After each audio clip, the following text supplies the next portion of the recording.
A girl decided to frame her best friend for stealing as revenge. She placed the ring into her friend's backpack and then told the teacher that her own ring had been stolen.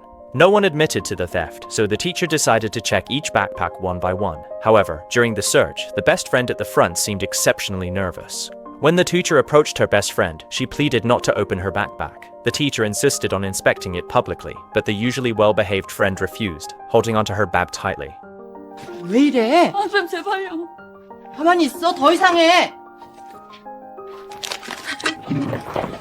The best friend and the teacher began struggling, and in the chaos, the best friend's makeup bag fell. Inside was an opened pregnancy test kit, the secret the best friend wanted to protect. He was shocked that his best friend, an excellent student, used a pregnancy test. He never imagined his brief ill intent would lead his friend to choose suicide later. Shanji came from a well-off family, but she had never received her parents' love. Her parents always argued over trivial matters, and for over 10 years, they consistently ignored her existence. At school, he had no friends. Quiet and introverted, he had always been on the fringes of the class. Shanji envied Junmei, who was outgoing and lively, always surrounded by a large group of classmates. He wanted to become someone like Junmei, and also longed to be friends with her. One day, during the seat swap and draw, he happened to be assigned a seat behind Junmei.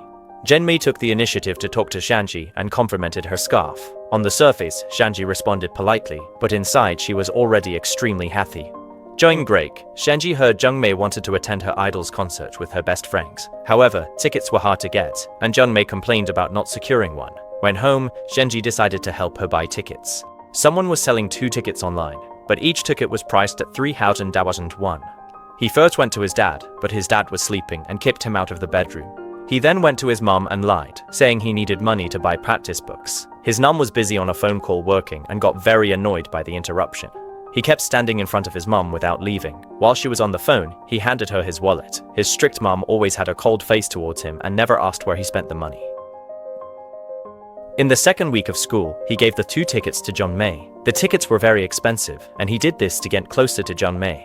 She started to enter Junmei's circle of friends and thought she had become Junmei's best friend. Since Junmei was the person Shanji wanted to be, she unknowingly began to imitate Junmei. He started to imitate Junmei's hairstyle, styling his hair the same way as hers. When Junmei got a boyfriend, he also lied that he had a college-aged boyfriend. He bought a pair of matching rings and told his friends that the rings were gifts from his boyfriend. As the newcomer in this small group, he was always cautious in pleasing everyone because he was afraid of being isolated and worried that others would dislike him. His way of pleasing others was by using his pocket money to gain friendship. 그럼 내가 다 사올 테니까 효진이랑 나이도 부르자. 같이 먹자.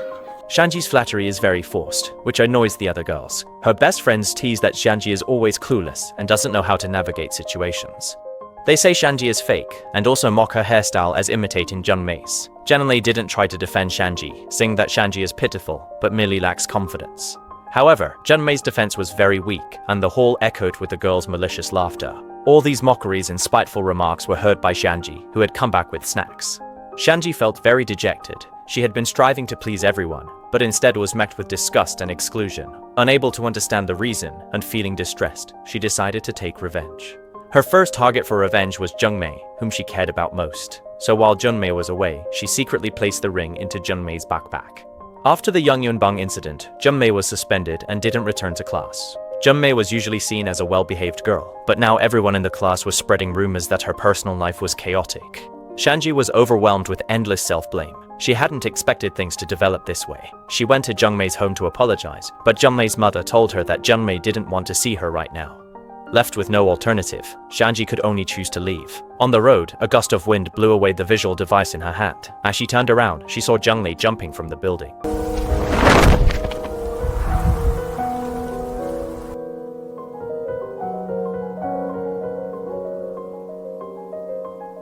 She had never imagined that the always cheerful Junmei would choose to commit suicide. At that moment, she suddenly realized that her own momentary malice had unintentionally led to the end of a life. A strong sense of guilt surged through her heart, and her world completely collapsed at that moment. Shanji didn't want to return to her cold home, and school was also a battlefield of public opinion for her. He panicked and ran wildly through the streets until he finally boarded a bus heading far away. On the bus, he heard that the girl sitting next to him was named Seki. His mind went blank, but he remembered the name. He got off the bus at an unfamiliar stop, and then walked to the lakeside by the highway. He felt that he had caused Jung Mei's death and wanted to commit suicide to cleanse himself of his sins. However, because Jixie's experience was too unbearable, he ultimately climbed back to the shore. Living was, of course, very painful for him, but this pain was not enough to give him the courage to accept death. Soon, passers-by discovered Shanji. The nearby orphanage's director found him. Taken to the orphanage, the director provided clean clothes for him to change into. According to the director, she was a poor girl who tried to take her own life by the roadside. A girl like her must have unbearable past events, so the director did not inquire about her background. In the classroom, sitting across from her was a little girl named Min Jin. The little girl asked how to address her, perhaps wanting to draw a line with her past self, who did not tell Min Jin his own name.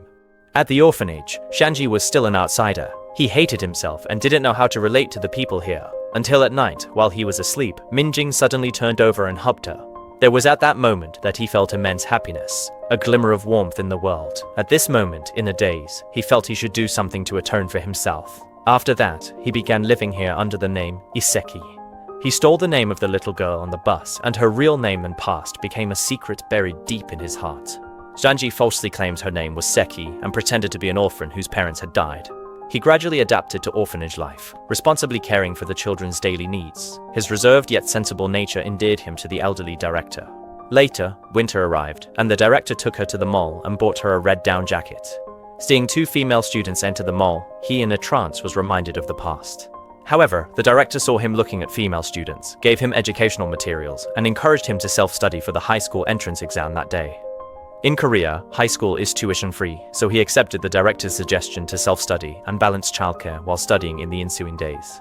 He had strong self-study abilities and soon managed to pass into a local public high school as he wished. The orphanage provided him with an identification certificate, and under the name Iseki, he became a high school student.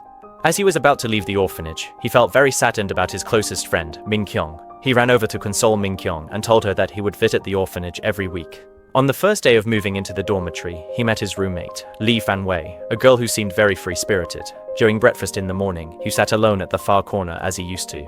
He thought he would still be ostracized and worried that the students here wouldn't like him. However, Lee Fan-wei took the initiative to sit across from him, and two girls from the neighboring dorm also came over. Three girls were very enthusiastic towards him, continuously showing kindness during their conversations. At this moment, Shanji wasn't deliberately trying to please them, yet was naturally accepted by them. In this unfamiliar environment, he seemed to have a brand new life. As time slowly passed, Shanji began her happy high school life. He and his friends would doodle together during class, secretly gather to drink beer at night. On weekends, he would go photographing with Lee Fan-wei. He learned that Lee Fan-wei enjoyed taking pictures and aspired to become a photographer in the future. Shanji kept her promise to Min-jin by returning to the orphanage every weekend, but this time, an unexpected event occurred upon her unannounced return.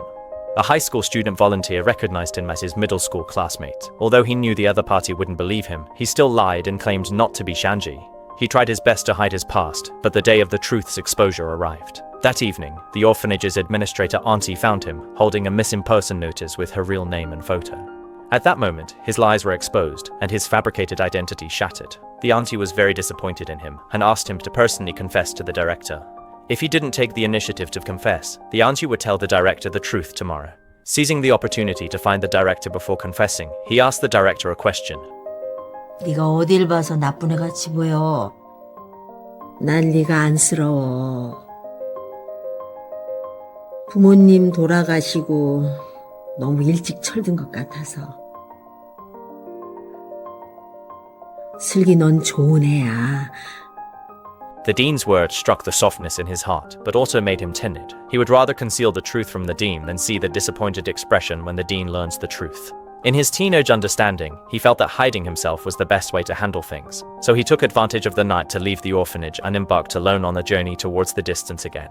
He wore the down jacket the dean had originally bought for him, his steps steadily distancing him from the past he despised. Even as time passed, he still hadn't forgiven himself. The mistakes he made had become stones pressing upon him.